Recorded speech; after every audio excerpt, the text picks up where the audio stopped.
I'm Ethan Hale. I'm 34 years old, and tonight I sat in my office at Ember, my third restaurant.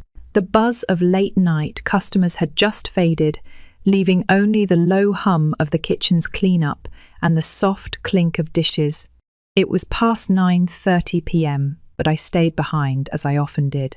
Not for the work, though, there was always plenty of that, but for the quiet. The kind that makes you think too much. A framed magazine lay open on my desk. Local Taste had just named me Restaurateur of the Year. There I was, smiling beside my kitchen crew, grease-smeared apron and all. You'd think it would feel triumphant. But there was a hollowness in that moment I couldn't quite explain. Maybe it had something to do with the financial report I was reviewing, or maybe it had everything to do with my sister Lena. She's been handling Ember's accounts for almost 4 years now. That wasn't a business decision. That was a family favour, something pushed on me by my parents after Lena failed to hold down job after job. She's brilliant with numbers, they'd say. She just hasn't had the right opportunity. They said a lot of things about Lena. She was the golden child, charismatic, always the centre of attention at family dinners, despite never really finishing anything she started. Meanwhile, I was the quiet one, the cook, the eccentric son who chose to pursue culinary school instead of joining the family insurance firm. They didn't hide their disappointment. I funded my education through scholarships and backbreaking hours at low-paying kitchens. No family help, no phone calls. When I opened Ember, it was with a loan and the remnants of my savings. Not a single cent came from my parents. Ironically, I ended up being the one supporting them later. When Lena quit her third job, Mum and Dad begged me to bring her into Ember. She just needs a fresh start, Mum said. You're doing so well, Ethan. Can't you lift your sister up with you? So I did. Not because I trusted her, but because I was tired of being the ungrateful son. Jordan, my restaurant manager, knocked gently on the door that night. All clear for the night, Ethan, he said, smiling. Full house again tomorrow. You should head home. Thanks, Jordan, I said. He left. I stayed. Something about the numbers on Lena's report didn't sit right. There were discrepancies, small ones at first, but they'd started growing. The next morning, as I sipped bitter coffee over those same sheets of numbers, my phone rang. Monica, my cousin. Ethan, I missed seeing you last weekend. Lena's wedding was beautiful. I froze. What? The wedding. Lena and Miles' Saturday. It was just close friends and family. I felt something collapse inside me. I had been told the wedding was this upcoming weekend. Clearly, that wasn't a mistake. Only one person in the family didn't get the real date. Me. I sat there holding my phone, the screen still lit with Monica's name, long after the call had ended. A wedding. Last weekend. I wasn't busy. I wasn't working. I wasn't invited. And suddenly, every offbeat number on those financial sheets, every strange entry Lena had written off as a vendor miscommunication or a bank glitch, came flooding back. The gut feeling I'd been suppressing out of guilt, out of family loyalty, was now undeniable. I called my mother. She picked up instantly, her voice warm, practiced. Ethan, everything all right? Was Lena's wedding last weekend? Silence. Then, too quickly, oh, did she tell you it's next weekend? Silly Lena. Got the dates mixed up, I guess. I didn't say a word. My mother kept going. It was just a small ceremony. You know, very intimate. Nothing fancy. We'll send you the pictures. And like clockwork, my phone buzzed again, images of smiling faces, champagne flutes, Lena in her designer gown, my parents beaming, my uncles and aunts. Even Jordan from Ember had been there. But not me. The group photo stung the most. Lena, Miles, and everyone else. My own parents had the nerve to post it on Facebook later, captioned, "Our proudest moment." I looked at it, and all I could think was, they excluded me on purpose. "Mom," I said calmly, "why didn't anyone call me when I didn't show up?" "Oh, Ethan, don't be dramatic," she sighed, her voice losing its sweetness. "You're always working. We didn't want to pressure you. You didn't think to double-check the date with me. I'm your son." She said nothing. Then Dad took the phone. "Listen, Ethan, you've always been intense about these things. It was Lena's big day. We didn't want to risk any tension." "Tension?" the first repeated. "We just didn't want any. Seen, there it was. They hadn't just forgotten me. They'd erased me." I felt the floor tilt. "And the money? The monthly support I've been sending you? That's still happening, right?" My father paused. "That's Lena's contribution, isn't it? She's managing all your company accounts. She's been helping us for years now." My chest tightened. "I've been the one sending that money," I said. "Lena just handles the transfers." "Oh," a beat of silence. "Well, she's been great with it. No apology. Not even a flicker of shame." I hung up. That night, I didn't sleep. I poured myself a glass of bourbon and sat with the financials again, this time with a different eye. I cross-checked the bank statements, flagged expenses, matched timestamps with vendor receipts. Lena had been siphoning money for months, thousands, sometimes under fake consulting fees, sometimes just as straight withdrawals labelled management services, and I'd been too busy trusting her to notice. The betrayal was clinical, but the exclusion from her wedding, that was personal. The next morning, I called my lawyer. "I need to meet you. Urgently." The next morning at Ember, the air had a different texture. Not the fragrant rush of rosemary and citrus I usually cherished, no. It was heavier, like something was about to snap. I arrived early, too early, before the prep team, before the deliveries, before even Jordan. I turned off the restaurant's music and walked to my office with my laptop under one arm and 3 folders under the other, printed statements, annotated spreadsheets, and transaction logs. Lena's digital fingerprint was all over them. For the past year, she'd been bleeding Ember dry. It started small monthly management fees just slightly above what we agreed. But it ballooned consulting fees to companies that didn't exist, reimbursements for services that never occurred, large round numbers moved around with vague memos like vendor liaison payment or seasonal strategy retainer. Except we didn't have a seasonal strategy consultant. At first, I gave her the benefit of the doubt. Then I made the mistake of trusting her. By 9:15 a.m., Jordan arrived and peeked in. "You good, boss?" he asked. "I'm all right. Just going through some accounts." He raised an eyebrow but didn't ask more. Jordan never pried, which I appreciated more than he probably realized. By 9:35, she walked in. Lena. Late, as usual, with an overpriced coffee in hand and sunglasses still on despite being indoors. She breezed in like nothing had happened, like I hadn't been cut out of her wedding, like she wasn't sitting on a bed of lies. "Morning, big bro," she said with a smirk. "I assume you've seen the wedding photos."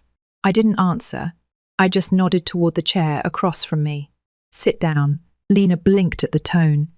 "Is this a performance review or something?" "Something like that."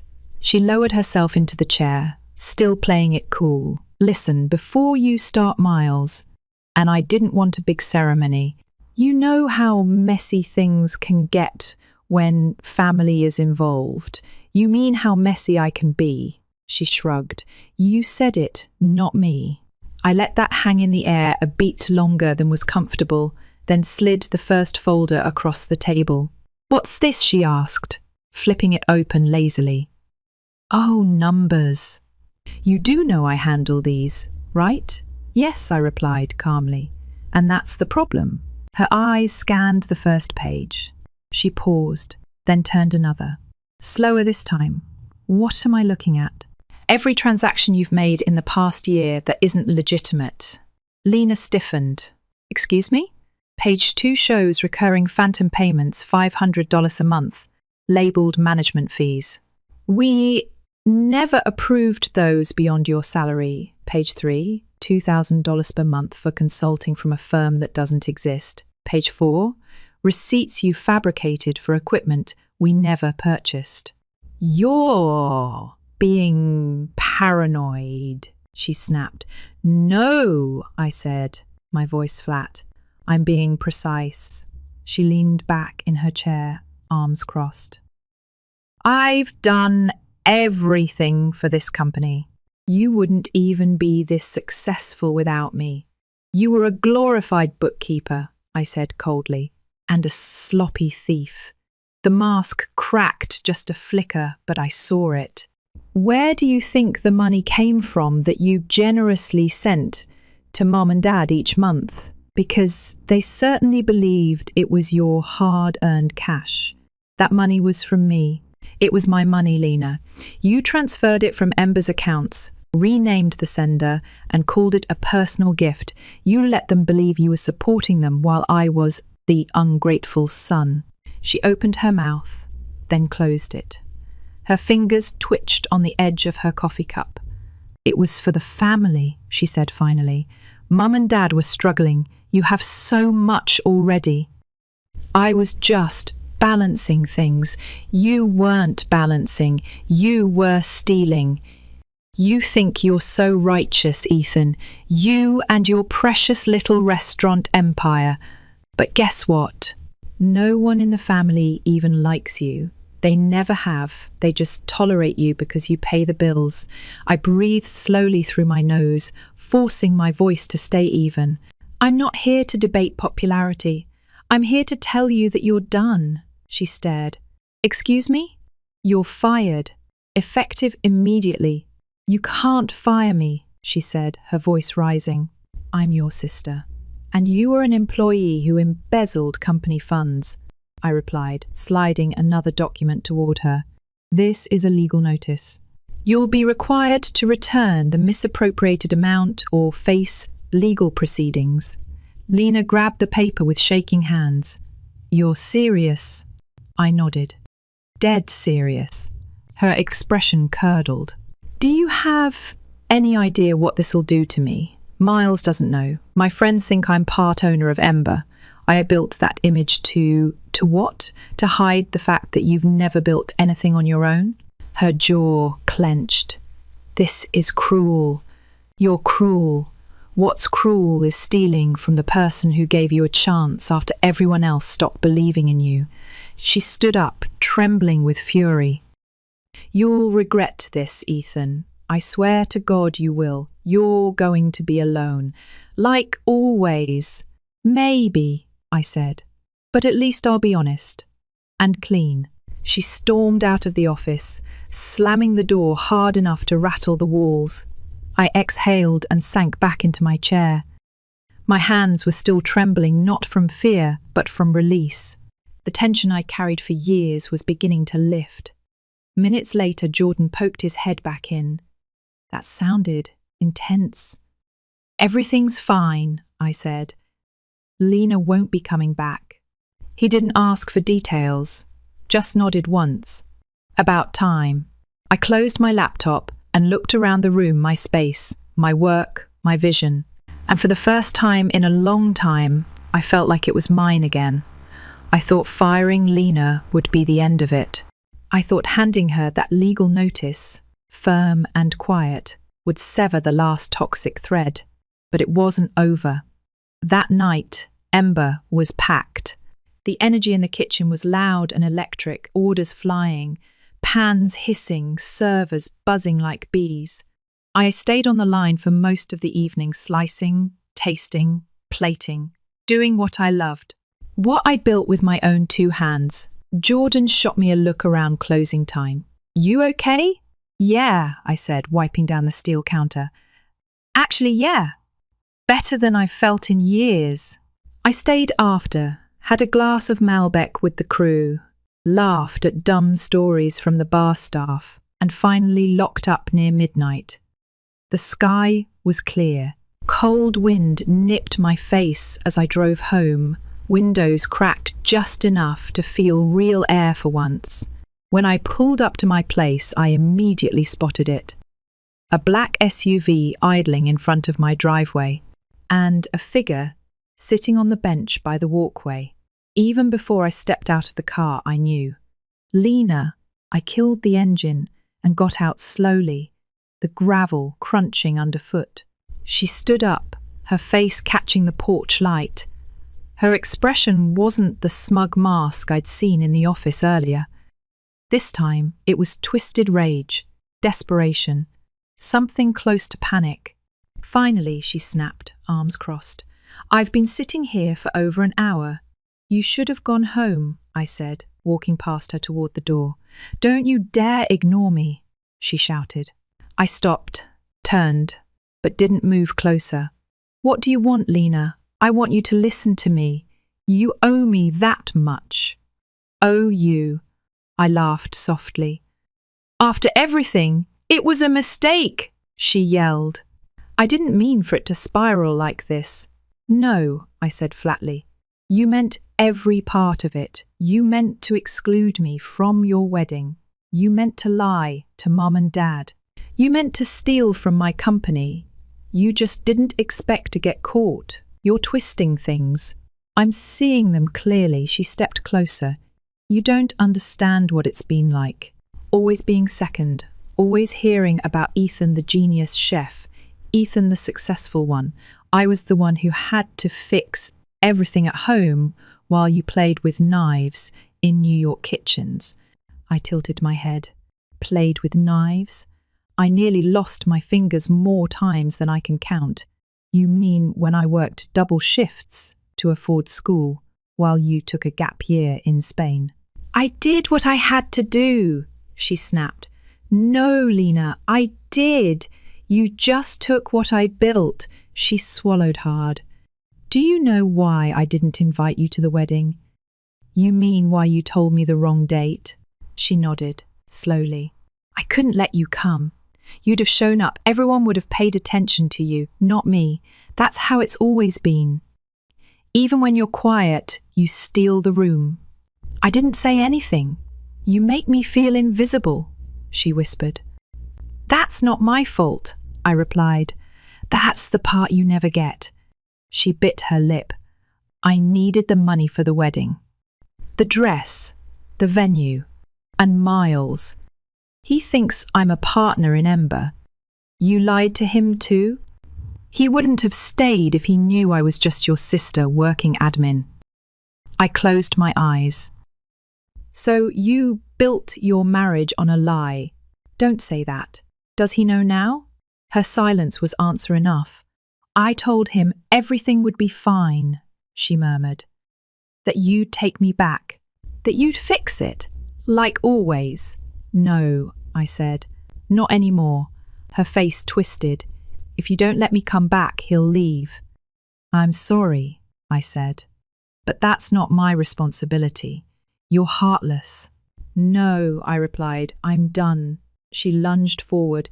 "Please, Ethan, I need the job. Just until I figure things out. Don't do this to me. You did this to yourself." Her voice cracked. "I'm your sister." I took a long breath. "And I'm the one you betrayed." She stepped back like I'd slapped her. Then her eyes narrowed. "You'll regret this," she hissed. "Maybe," I said. "But I'll sleep at night." She clenched her fists. "You think you're better than me?" "No, I just know who I am." Then she was shouting again, voice rising into the cold night. "You'll always be alone, Ethan. That's why no one visits you. No one wants to be around you." I didn't flinch. "Go home, Lena," I said. "And when you come to the office tomorrow, security will be there. I expect all your company property returned." "You think this is over," she yelled. "It's not over. It is for me." I turned, walked to the door, and left her standing in the dark. Behind me, I heard her stomp to her car, slam the door, and tear off down the street, tires shrieking like a threat. Inside, I locked the door, poured a glass of water, and sat at the kitchen counter. I waited for the guilt, the ache, the usual cocktail of regret I'd always felt after standing up for myself with my family. But it didn't come, only silence and peace. The next morning, I sent my parents a message. It was short, factual. I told them Lena had been stealing from the company, that the money they believed was from her had always been mine, that she had lied, excluded me from her wedding, and manipulated every part of our relationship for her benefit. I told them I would no longer be sending financial support or communicating. No reply came. Not that day, not the next.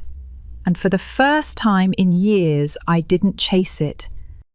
Days passed after I sent the message to my parents. Then weeks, not a single word. No, we're sorry. No, let's talk. Not even the obligatory family comes first guilt bomb I used to expect from Mum. Just silence. And honestly, it was the most peaceful stretch of time I'd had in years. Ember was thriving. Jordan and I hired a new financial manager, Carla, a firecracker of a woman who could catch a misplaced decimal in a spreadsheet faster than a hawk spotting prey. Within weeks, our books were clean, organised, and more transparent than ever. I could finally breathe again, but the peace didn't last forever. It never does when blood ties still cling like vines to your ankles. 2 months later, on a Thursday morning, my phone rang. I was reviewing vendor invoices in the office when I saw the name flash across my screen. Mom. I stared at it. I should have let it ring. I almost did. But curiosity still has a heartbeat, even after the heart's been broken. I answered. Ethan. Her voice cracked. I'm calling about Lena. I didn't say anything. She's not well, Mom continued. Miles left her after finding out the truth. She's out of a job. She has nothing. She has consequences, I said. She's your sister. She's a liar. And a thief. She made a mistake, she said, voice rising with that familiar defensiveness. No, I replied quietly. She made a decision, repeatedly. You've always been so cold, Mom snapped. No, I said. I've just stopped apologizing for existing. There was a long silence. She needs help, she whispered eventually. Can't you at least give her a part-time role? Something simple. She's lost. I gave her chances, I said. More than one. She didn't just betray me, she hurt this business. She hurt you, but you were too proud to admit it. She's family, she repeated. And what am I? There was no answer. That's what I thought, I said. Goodbye, Mum. I ended the call and blocked the number. That was the last time I ever spoke to either of them. Months passed. Spring crept into the city with soft rains and blooming terraces. Ember opened its rooftop seating for the season, and business boomed. I didn't mention Lena to the staff, just said she'd left for personal reasons. They didn't ask. I think they knew better. And then one afternoon, Jordan knocked gently on my office door. Someone's here asking for you. I looked up. Who? He hesitated. Lena. My stomach didn't drop. My hands didn't shake. I just nodded. Let her in. She walked in slowly, like someone stepping into church after years away. She was thinner, pale, hair pulled back with none of its usual arrogance. Her eyes were swollen either from crying or from whatever spiral she'd been living through. Ethan, she said, thanks for seeing me. I wasn't going to. I know, she nodded. I need 5 minutes. I gestured to the chair. She didn't sit. I messed up, she began. I know that. I was angry and petty and selfish. And I used you. I didn't interrupt. I told myself I deserved the money, that you owed me for always being the one they ignored, that if I couldn't be better than you, I could at least look like I was. That worked out well, I said, not unkindly. She gave a weak laugh. Miles left. Took everything. And Mum and Dad? They've basically cut me off too. Guess they don't need a failure around. They didn't need me either, I said. For years. Silence filled the space between us. I started therapy, she said. Anger management too. Court ordered. I raised an eyebrow. There's a hearing, she added. You'll probably get restitution. I nodded slowly. That's good. I don't want your money, she said. Or a job. I just wanted to say I'm sorry. Really sorry. I looked at her. Really looked. For once, she wasn't hiding behind sarcasm or manipulation. It was almost enough to make me feel something. Almost. Thank you for saying that, I said finally. But I think we both know this chapter is closed. She nodded. Her eyes welled up, but she didn't cry. She turned to leave. Lena, I said. She stopped. I hope the therapy helps. I hope you get better. I really do. She didn't say anything, just gave me the smallest nod before walking out the door. When it closed behind her, I didn't collapse into my chair like I had before. I stood there still and quiet, letting the weight of it all settle then lift. That night, I walked home instead of driving. The sky was heavy with stars, and the city air was cool, almost kind. I passed restaurants still open, smelled garlic and smoke and cinnamon in the air. I thought about family, how much of it is blood, and how much is behaviour. Jordan, Carla, the line cooks who stuck with me from the very first kitchen. The servers who showed up every shift with jokes and energy and loyalty. The community that built Ember with me. That was family. Not the people who raised me, but the ones who saw me. A month later, I signed the lease on a 4th restaurant space. Different style. Casual, wood-fired, everything. A place for loud laughter and late-night music. I named it Kindling because sometimes you have to burn it all down to start again. And sometimes the fire is what finally sets you free. Story 2. You ever have one of those moments where everything clicks and breaks at the same time? Mine came during my parents' 45th wedding anniversary. Picture this. White linen tables in the backyard, fairy lights dangling off trees, kids darting between folding chairs. I was behind the grill, flipping burgers with grease-stained fingers, while the rest of the family toasted cocktails and took selfies like it was a red carpet event. I'm Daniel, 32. Oldest sibling of 4. No spouse, no kids, just the reliable guy who fixes things when they break cars, fences, people. I was the one who kept the ship afloat when Dad got sick, when Mum needed help, when my siblings ran out of excuses and time. That night I was sweating over the food while they laughed like I was part of the staff. Then came the toast. Dad stood up, clinked his glass like he was Caesar about to bless the empire. Mum beamed beside him, arm hooked through his like we were living in some Hallmark flashback. Next week, Dad announced, we're taking the whole family to Maui. A real celebration. Sun, sand, and no stress. Applause. Cheers. My sister Natalie squealed something about snorkeling.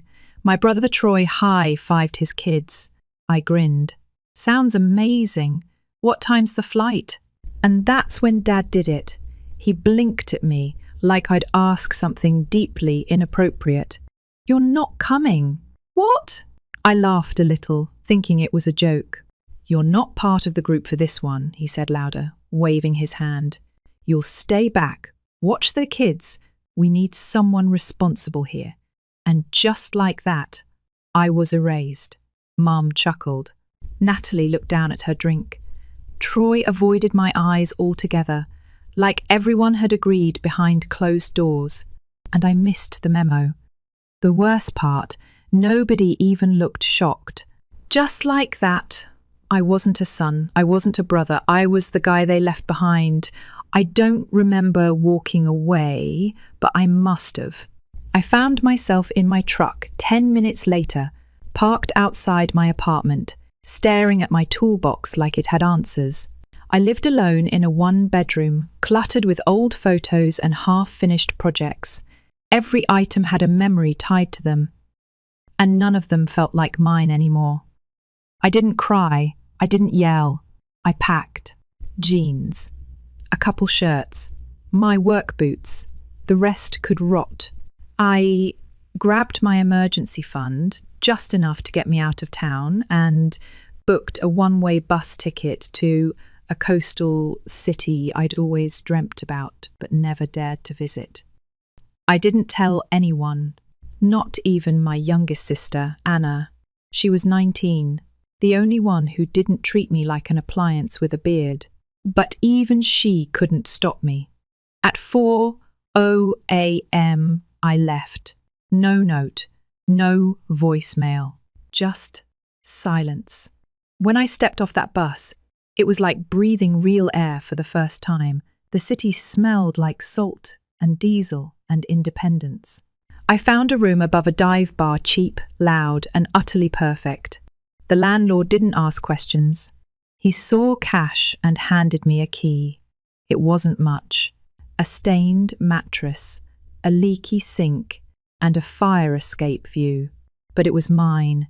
Day one, I hit the pavement looking for work. Pride swallowed, I took a job bussing tables at a grimy cafe near the harbour. The place smelled like burnt espresso and fish guts, but the people didn't know me. They didn't care who I used to be. They only cared if I showed up and worked hard. That's where I met Riley. She was on register, sharp tongue, blunt honesty, zero tolerance for nonsense. First thing she ever said to me, "You walk like you've got a chip on your shoulder. You should carry trays instead." I liked her immediately. We weren't friends, not at first. But she'd give me advice about which corners to avoid after dark, how to spot a tourist from a scammer, how to survive city rent without losing your mind. And when I told her I used to fix things for a living, she pointed me to a pawn shop where I scored an old film camera for $30. It changed everything. At night, after shifts, I'd walk the docks and shoot whatever caught my eye waves. Rusted cranes, seagulls fighting over scraps. My hands, used to wrenches and screwdrivers, learned to hold something fragile and still feel strong.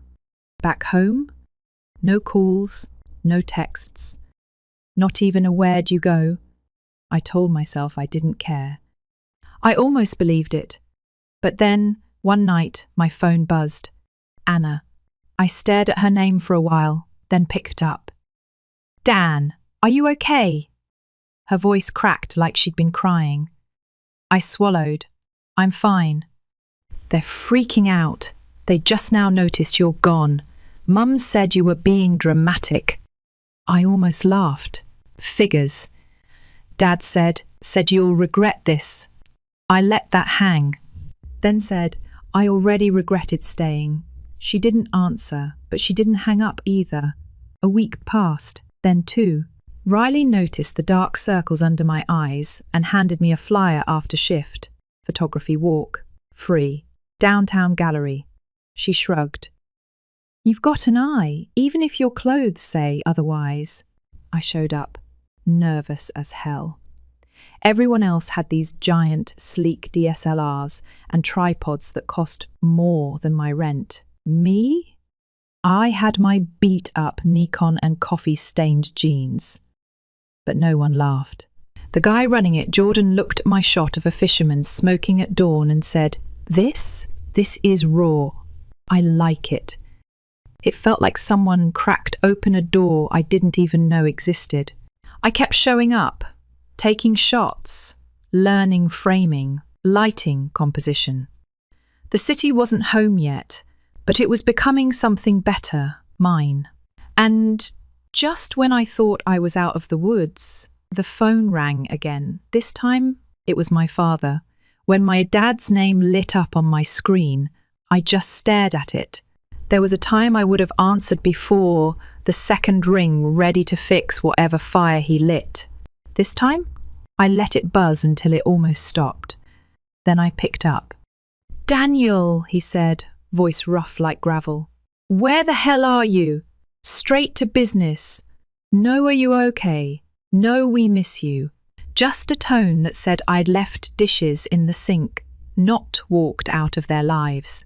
I didn't answer right away. "You hearing me?" he snapped. "Yeah," I said finally, quiet. "I hear you. We're leaving for Maui tomorrow. Natalie can't handle the kids alone. Troy's got work. You need to come back." I laughed. Couldn't help it. He went silent. I pictured him scowling, jaw tight like it always got when I didn't fall in line. "I'm not coming back," I said. "Don't be stupid, Daniel," he growled. "This isn't the time for your little tantrum. You've always helped. Why change that now? That's what killed me." How normal he made it sound. Like it wasn't insane to ask your adult son to skip a family vacation to play unpaid babysitter again. "Because I finally realized what you guys see me as," I told him. "A tool, a warm body, not family, just useful." He snorted. "You're being dramatic." "No," I said. "I'm being honest." Then Mom took the phone. I could hear her pulling it from him, could practically see the way she always looked at me when I tried to stand up for myself. "Daniel," she said sharply, "you're embarrassing yourself. Don't make this bigger than it is. We just assumed you'd want to help." "Right," I said, "just like you assumed I didn't belong at the party. Didn't deserve the trip. Just the babysitting gig." "You're twisting it," she said, voice rising. "No," I said. "Calm this time. You did that. I just left." I hung up. Didn't throw the phone. Didn't scream into a pillow. I just stood there for a minute, listening to the pipes rattle in my room above the bar. I felt hollow and full at the same time, like something had finally snapped free inside me. And I wasn't sure if it was good or bad, but it was real. The next few days were weird, quiet. Work stayed the same: coffee, toast, mop the floors, but I moved through it different. Like something in me had shifted. Riley noticed. "You good?" she asked one morning, sliding receipts into the till. "Define good," I said. She raised an eyebrow. "You've got that look the one guys get before they either write a country song or get a tattoo." I chuckled. "Family stuff." She nodded like she'd heard that story 100 times. Maybe she had. That night, she handed me another flyer, this one for a small gallery exhibit Jordan was hosting. "Submit something," she said. "You've got something real in those shots." I didn't answer right away, just stared at the paper. Later, at home, I looked through my photos, dock workers, fishermen, fog rolling over cranes. One picture stuck out, a shot of the ocean just before sunrise. The light hadn't cracked the horizon yet. It looked like the world was holding its breath. I submitted that one. Titled it "Before the Break." The next week passed without a word from anyone back home. I knew they'd gone to Maui. Probably found some last-minute sitter or just left the kids with Anna.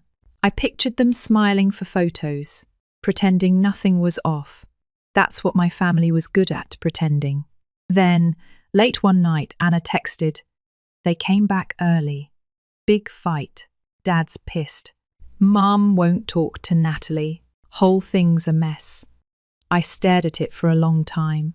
Then typed, "I'm not surprised." She replied, "I wish you were there. That hit me harder than I expected. Not because I missed them, but because I missed her. She was the one who used to leave me notes under the door when I was working late. Who sat on the porch with me when the power went out, just watching stars and trading dumb stories. I wrote, I miss you too, but I can't go back to being invisible just to keep the peace. She didn't write back that night. I didn't blame her. 2 days later, the gallery exhibit opened. Small place, brick walls, cheap wine, string lights. My photo hung near the back, not the centerpiece, but not hidden either. I stood near it, awkward, pretending not to care while Riley introduced me to strangers like I was somebody. Jordan walked by, patted me on the shoulder. That shot's real. Lot of people stop at it. I nodded. Didn't know what to say. Compliments still felt like shoes that didn't fit. One woman, probably in her 40s, stood in front of the photo for a long time, then turned to me. Did you take this? I nodded again. It feels like waiting for something to change, she said, but not knowing if it'll be better or worse. She didn't stay long, didn't ask for my name, but I'll remember what she said forever. Later, Riley came over with 2 plastic cups of warm wine. Proud of you, she said, bumping her shoulder into mine. I looked around the room at people seeing something in my work. Not what I could fix, not what I could carry, just something I made. I think, I said slowly, this might be what moving on looks like. A week after the show, Dad showed up. No warning, no text. I was halfway through wiping down a table when I looked up and saw him standing in the doorway of the cafe, grey beard, flannel shirt, that same heavy stare. My heart jumped, but I didn't show it. Daniel, he said, we need to talk. I nodded toward the back. Not out here. We sat in the break room, 2 metal chairs, 1 cheap table between us. I didn't offer coffee. He looked older than I remembered. Or maybe I was just seeing clearly for once. You really didn't come back, he said, like it still shocked him. No, I said, I didn't. We messed up, he said, like the words were stuck in his throat. Your mom, the others. We didn't think you'd actually leave. That's the problem, I said. You never thought I'd choose myself. He looked down, nodded once. Hawaii was a disaster. Without you, everything fell apart. Natalie and Troy were at each other's throats. The kids were a handful. Sounds about right. I'm not saying this right, he muttered, but you held us together for years, and we didn't see it until you were gone. I leaned back, let the silence stretch. Finally, I asked, why are you here? He looked at me for a long time, because I want to start over, not just so things run smoother. I mean it, I didn't believe him, not yet, but I didn't throw him out either. Instead, I stood, grabbed my camera from the locker, and showed him a photo, the one from the gallery. This, I said, was taken the morning after I told you I wasn't coming back. It was the first time I felt like I was allowed to take a breath. He studied it, then nodded. It's beautiful. I didn't smile. It's honest. He stood. I'll let you get back to work. As he turned to leave, I stopped him. Dad, he turned. I'm not saying yes. I'm not saying no. But I'm not the same person you left at that grill. I know, he said. I can see that now. He left. And for the first time in a long time, I didn't feel small when he walked away. Later that night, Riley and I sat on the steps outside the cafe, sharing leftover fries. You all right? She asked. Yeah, I said. He came to see me. She didn't look surprised. You think he meant it? I shrugged. Maybe, but I'm not changing course to find out. She raised her cup. To staying the course. I clinked mine against hers. The night rolled on. The city buzzed in the distance. My life didn't feel like borrowed time anymore. It felt like mine. 3 months passed. The gallery photo? It sold. Not for much, just enough to cover a week's rent and a pizza, but someone had looked at it and said, I want to live with that. That meant something. By then my routine was solid. Up early, walk the waterfront with my camera slung over my shoulder, then hit the cafe. Riley and I had a rhythm me on coffee duty, her working the register, both of us talking trash between orders like we'd known each other since birth. Some nights, we'd walk the city after closing, her voice always 2 steps ahead of mine, pointing out street art or people with stories stitched into their eyes. I wasn't healed, not fully. But I wasn't raw anymore either. I was steady. Then came the envelope, plain white, no return address. It was waiting in my mailbox one Sunday afternoon, tucked between a pizza flyer and a bill. Inside was a folded-up photo. The anniversary party. You could see the whole backyard. String lights glowing, kids running. Mum in that blue dress she always swore made her look young and elegant. Dad, mid-toast. Everyone smiling. Except me. I was in the back corner, barely in frame. Apron on, flipping burgers, face turned halfway away. Like a ghost in my own story. Underneath, scribbled in Anna's handwriting, I found this. Thought you should have it. I held that picture for a long time. Didn't get mad, didn't tear it up. I pinned it to the wall next to my desk. Not as a wound, but a reminder. That fall, Jordan told me there was another exhibit coming. This one was bigger. Real gallery space. Local artists only. Riley grinned and said, "You're doing it." I hesitated, not because I didn't think I could, but because this time I had something I actually wanted to say. So I put together a series, 7 photos, all taken on the same stretch of harbour. Early mornings, late evenings, fishermen, dockhands, fog rolling in like breath from the sea. One photo of an old man watching the water alone. One of Riley laughing on the curb, fries in her hand, sun in her eyes. And in the middle centerpiece was that first photo I ever took, the ocean before sunrise, before the break. I called the collection What I Found After Leaving. Gallery night hit different this time. I wasn't nervous. I wasn't pretending to be someone with confidence. I was just there, solid. People wandered through the space, sipping cheap wine, talking in that quiet art gallery hum. Jordan introduced me to a couple curators. One of them offered to feature me in a winter showcase. I shook her hand, kept my face calm. Later, I had to step into the alley just to breathe. Outside, the air was cool and sharp. I watched a couple leave, laughing as they crossed the street. Just living. No script, no obligation. Then I heard a voice behind me. Daniel, the first turned. Mom. She stood there in a long coat, holding her purse like it might run away. Her hair was pulled back too tight, and she looked like she hadn't slept much. Behind her, Anna hovered, eyes soft but steady. Hey, I said, quiet. I didn't know what to expect, Mum said, stepping forward. Anna showed me the invite. She swallowed. I wanted to see. I nodded. Didn't rush her. She walked slowly to the gallery window, looked at the centre photo. The ocean, still and waiting. You took that? Yeah. It's lonely. I shrugged. It's honest. We stood there for a bit. Then she looked at me, and for the first time in a long time, her voice cracked. We hurt you. I see that now. I don't know how we didn't before. I didn't say anything. What do you say to that? She looked away. I kept telling myself you'd come back, that you just needed to cool off.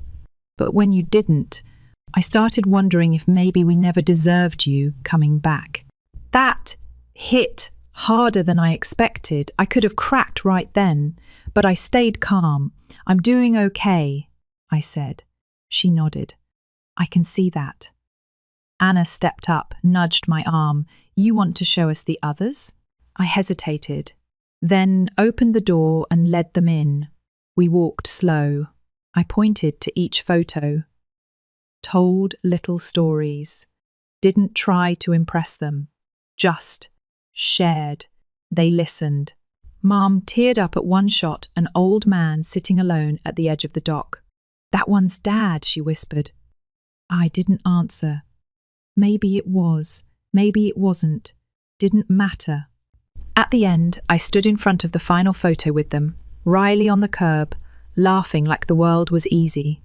"Who's she?" Mum asked. "Friend," I said. "Maybe more." She didn't ask further, just nodded. And in that moment, I realized something. She didn't come to drag me back. She didn't ask me to fix anything. She just came to see. And that was enough. They left not long after. No promises. No heavy goodbyes.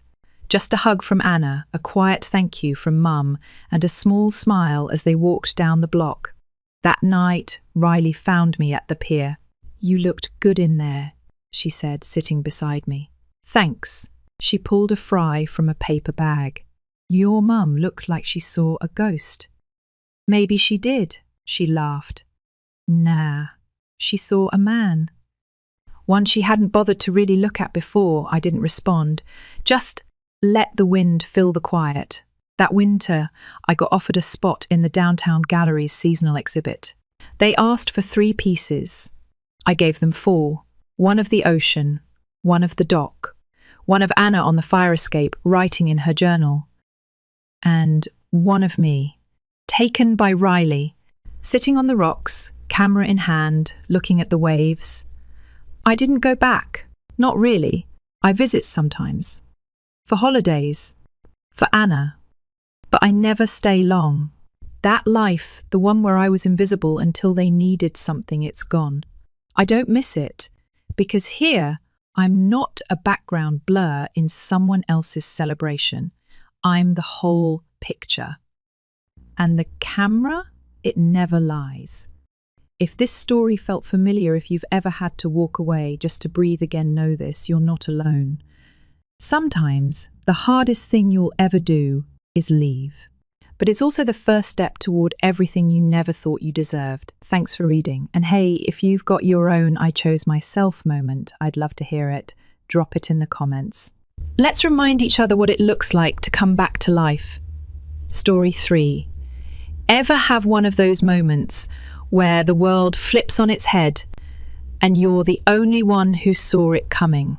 That was me on my 18th birthday, being served a fake smile and a rent bill by my stepmother. But before we get there, let me take you back a few years. My name's Zoe. I grew up with my dad after my mum passed away when I was just 4. I barely remember her, just the soft tone of her voice when she read bedtime stories and the way her perfume lingered on the blankets. After she died, Dad and I were tight. He focused on work and I focused on school and sports. It was just the 2 of us in the house my grandparents left behind my mum's parents. A classic old brick home with creaky floors and a fireplace that never worked quite right. It was ours. Quiet, predictable, safe. For a while, he didn't date much. A few awkward attempts around the time I turned 12, coffee dates. A dinner here and there, but no one ever made it past a second encounter. Then, around my 14th birthday, everything shifted. That's when she showed up. "Zoe, this is Layla," Dad said one evening, his voice unusually bright. He looked nervous, hopeful. Layla looked like she had stepped out of a fashion magazine. Tall, sleek, not a hair out of place. Her designer heels clicked against our hardwood floor like she owned it. And behind her stood her 2 kids, Ethan, a college freshman who barely looked up from his phone, and Vanessa, 16, who locked eyes with me like she was sizing up competition. "Let's get one thing straight," Vanessa whispered later, cornering me in the kitchen. "Just because our parents are dating doesn't mean we're going to be friends." Charming. 6 months later, Dad and Layla got married in a low-key ceremony that I didn't realize would mark the end of life as I knew it. They moved in right after. Suddenly, the house that once felt spacious and calm became a chaotic Airbnb I hadn't signed up for. Ethan took the guest room. Vanessa claimed the study. and Layla's mountain of cosmetics, handbags, and seasonal decor began to invade every inch of free space. Even their kitchen drawers weren't safe. Bathroom time? Forget it. Vanessa's makeup rituals and Layla's spa routines meant I had to wake up before dawn just to squeeze in a shower. But I didn't complain. Not when I saw how happy Dad was for the first time in years. He smiled more, even started humming while he cooked. That counted for something. But that happy glow started to fade the day Dad got a promotion that required frequent travel. Regional manager, he beamed the night he told us, while Layla immediately started browsing new SUVs on her phone. And then he left. The moment his car disappeared down the street, Layla turned to me with a smirk and said, "Time for some house rules." Translation: I became the unpaid maid. I had to be home by 4:30, no exceptions. Volleyball practice dropped. Study groups cancelled. I'd barely walk through the door before the barking started. Zoe, mop the floors. These windows are streaky. Chop the veggies. I want dinner ready by 6. Meanwhile, Ethan stayed glued to his controller upstairs, and Vanessa was perpetually horizontal on the couch, laughing at TikToks while pretending to study for college. When I dared ask why they didn't have to help, Layla didn't miss a beat. Vanessa's focusing on college prep. Ethan's looking for job opportunities. Right. And I was the unpaid staff. Worse than the chores was the charade. When Dad called, Layla would switch from tyrant to weary heroine in seconds. "Oh, honey, I'm exhausted. Managing the house all alone is so tough." He believed her. Every time. Showered her with gifts on his return perfume, handbags, once even a bracelet that probably cost more than my laptop. Years crawled by like that. I kept my head down and tried to make it to graduation. Ethan graduated, but never left. He insisted he was still exploring his options. Vanessa? Still lounging, now halfway through college, and still using our living room as a personal runway. Then came my 18th birthday. I didn't expect much, and Layla made sure to set expectations low. "A simple dinner is enough. No reason to splurge," she said, eyes glued to her phone. Funny. When Vanessa turned 18, Layla rented out a country club and brought in a sushi chef. But hey, why compare? At least Dad was home for the dinner. He hugged me goodbye the next morning, off for another trip. "We'll do something big when I'm back," he promised. It was a week later, just a regular Wednesday night, when Layla dropped the bomb. We were at the dinner table, half listening to Vanessa vent about her boyfriend of the week, when Layla cleared her throat, like she was preparing for a board meeting. "Zoe," she began, all faux warmth. "Now that you're 18, it's time to take on some adult responsibilities. Starting next month, I'll need $500 in rent from you." I choked. Ethan looked up from his phone for once, snickering. Vanessa's lips curled into a satisfied smirk. "And if I can't?" I asked, my voice way too calm. "Well," Layla said, casually cutting her steak, "you'll have to find somewhere else to live. This isn't a charity." That was it. The switch flipped. "Let me get this straight," I said slowly. Ethan, who hasn't had a job in years, doesn't pay rent. Vanessa, who hasn't washed a dish in her life, lives here rent-free. But I have to pay. "I've decided my kids don't need that pressure," she replied with a shrug. I leaned back, smiled, and dropped it.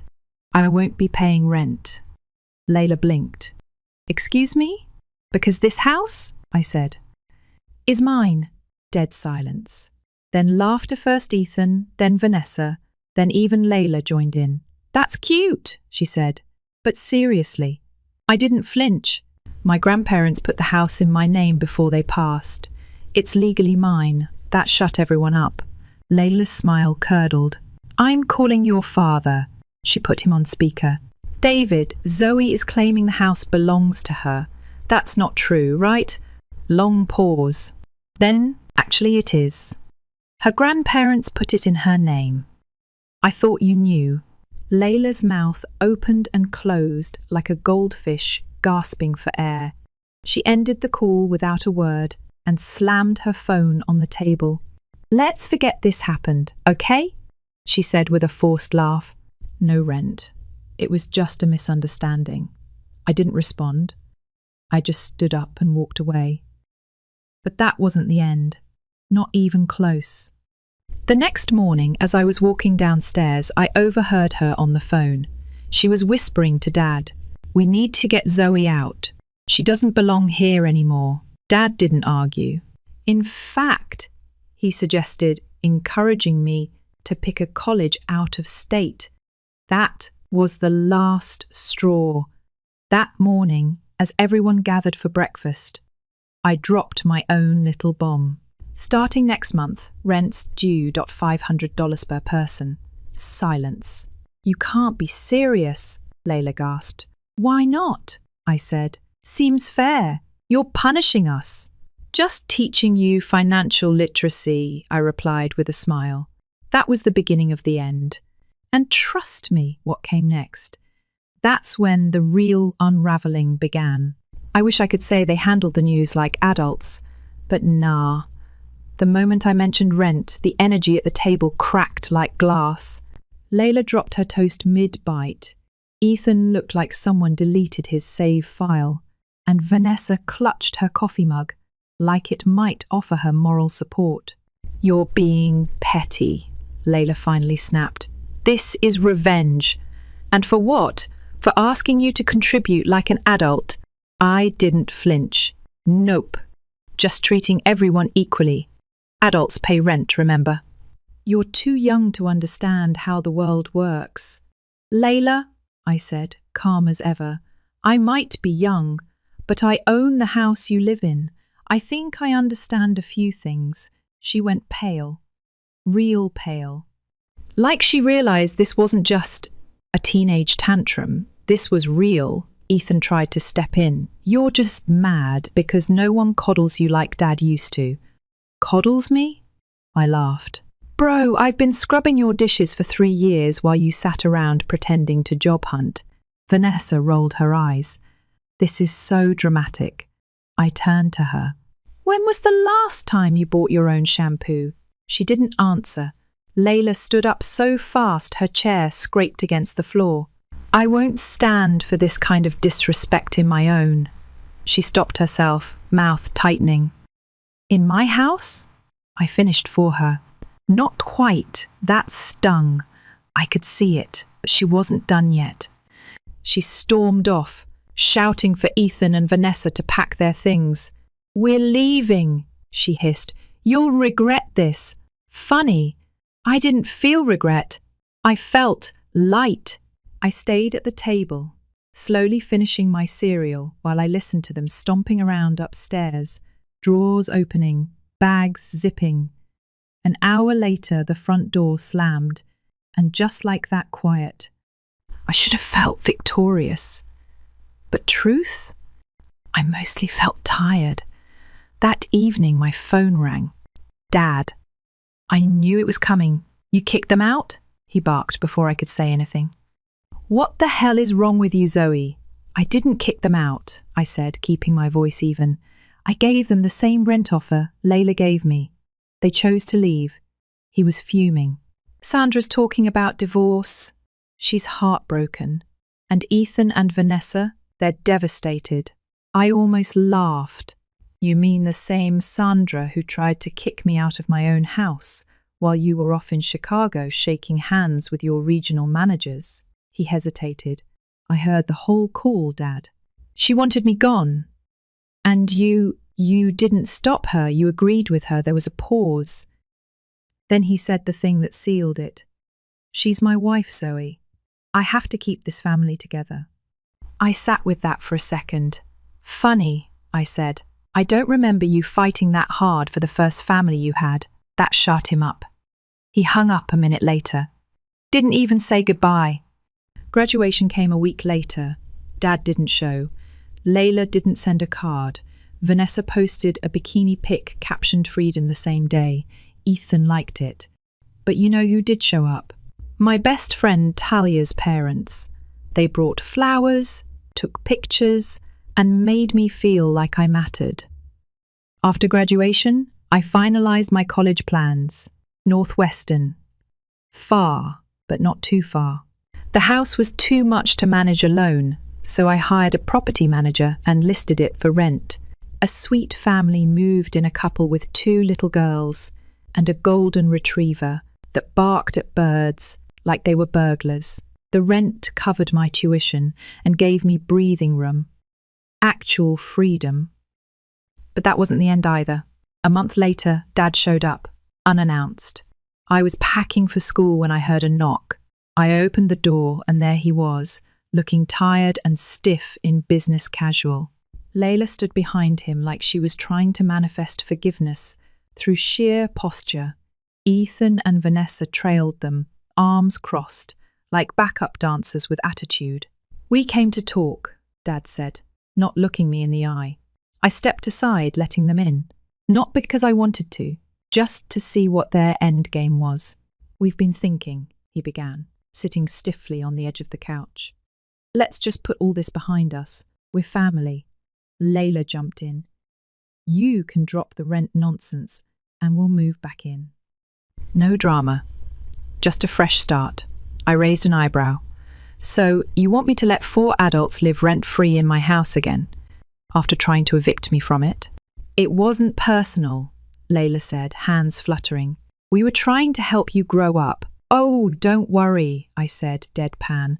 I've grown up plenty. Ethan scoffed. You've got a house and think you're better than everyone now. No, I said. I think I finally realized I don't owe anyone my silence. Dad looked like he wanted to say something, but instead he reached for his bag. If you're going to be stubborn, then we'll go, and you're no longer part of this family. That hurt. Not gonna lie. But it didn't shake me. You've made that choice a long time ago, Dad. This just makes it official. Layla muttered something as they left. I didn't catch it. Probably a threat. Or a parting insult. I didn't care. They left without looking back. I didn't cry. I didn't scream. I just stood there in the silence they left behind. The funny part? That was the first time the house ever felt like it really belonged to me. And I still hadn't told them the best part, because what they didn't know was my next move, that was going to be even better. 3 months. That's how long it's been since I stood in that doorway and watched my dad, Layla, Ethan, and Vanessa walk out of my life like they were doing me a favor. I haven't heard from them since. At first, it was weird. Like the silence in the house had weight. I'd walk into the kitchen and expect to see Vanessa filming another TikTok in front of the fridge, or hear Ethan yelling at his video game upstairs. But there was nothing, just quiet, peaceful, steady, clean. I spent those first few weeks clearing out all the leftovers they left behind, boxes of cheap perfume, piles of unopened mail, Ethan's broken gaming headset, a half-used hair mask in the bathroom. It was like they disappeared in a rush, or maybe they thought they'd be back, like I'd begged them to return. Spoiler, I didn't. Instead, I turned the house into something that felt like mine again. Painted the study a soft green, took down all the fake family photos Layla hung up. I even dug through the attic and found a dusty old picture of my mum, her holding me as a baby. Both of us smiling in that soft, tired way mums and babies do. I framed it and put it in the hallway by the stairs. That photo, that's home. But here's where it gets real. I rented out the house. Found a solid management company, Anderson Real Estate. Small but efficient. They helped me clean it up, repaint a few rooms, fix the creaky porch step. We listed it, and within 2 weeks, a young couple signed the lease. 2 daughters, a dog named Peanut. They cried when they saw the backyard, said it was exactly what they'd been dreaming of. I handed them the keys with a smile. No drama, no emotional speeches, just a quiet passing of the torch. And then I packed up my life and headed to Northwestern. My dorm rooms, nothing special, beige walls, twin bed, squeaky drawers, but I love it. It's mine. My books on one shelf. My snacks in a drawer no one raids. My silence when I want it. My chaos when I don't. The rent money from the house covers most of my expenses. Between that and my scholarship, I don't need to work weekends just to afford ramen. I can actually breathe, focus, plan. And more than that, I feel free. I still get updates here and there. Mutual friends back home tell me Ethan finally found a job minimum wage, still living with Dad and Layla. Vanessa dropped out of college. She's now an influencer posting Amazon hauls and morning routines that involve, ironically, sipping coffee in front of a motivational quotes poster. Layla's Instagram turned into a highlight reel of forced smiles and rented happiness. Dad still has his job, still wears the title like a crown. But people say he looks tired, like something's missing. Maybe it is, maybe it's me. Sometimes I wonder if he regrets it choosing them over me. Over everything we had before Layla barged in with her manicured fingers and her new rules. Before he let silence do the talking when I needed him to speak up. And sometimes I wonder if I'll ever forgive him. But I'm not rushing that answer. One thing I do know, I'm stronger now. I don't mean the dramatic movie kind of strong, like slamming doors and walking away in slow motion. I mean the quiet kind, the kind where you learn how to set boundaries and hold them, where you stop begging people to love you right, where you stop shrinking to fit the version of you they find more convenient. I'm not the same girl who used to scrub kitchen floors while Vanessa scrolled through her phone, or who sat in silence while Layla played martyr to my dad. I'm not the background character in my own story anymore. And that realization, it's freedom. Last weekend, I walked by the lake near campus. The wind was cold, the kind that hits your cheeks and wakes you up from the inside. I watched the water for a while, how it moved, how it never stopped. That's how I feel now, moving forward. Not fast, not perfect, but steady, honest. And as I walked back, I passed a girl sitting under a tree, crying softly into her hands. I didn't know her story, but I knew the shape of her pain. So I sat down beside her, didn't say anything, just offered her a tissue, and stayed a while. Sometimes you don't need to explain the storm, just being there is enough. When I got back to my dorm, I opened my laptop. There was an email waiting an update from Anderson Real Estate. The family renting my house sent a thank you note. Their daughter had her first birthday in the living room. They said the place already feels like home. I smiled. It used to be mine. And in a way it still is. But now it's also a place for new beginnings. Just like me. Epilogue. I don't know if I'll ever talk to my dad again. Maybe someday. Maybe not, but I am no longer waiting for apologies that may never come. I'm no longer measuring my worth by how many sacrifices I can make before someone finally sees me. They tried to make me small. Instead, I found space, my house, my story, my life. And this time, I'm writing every word.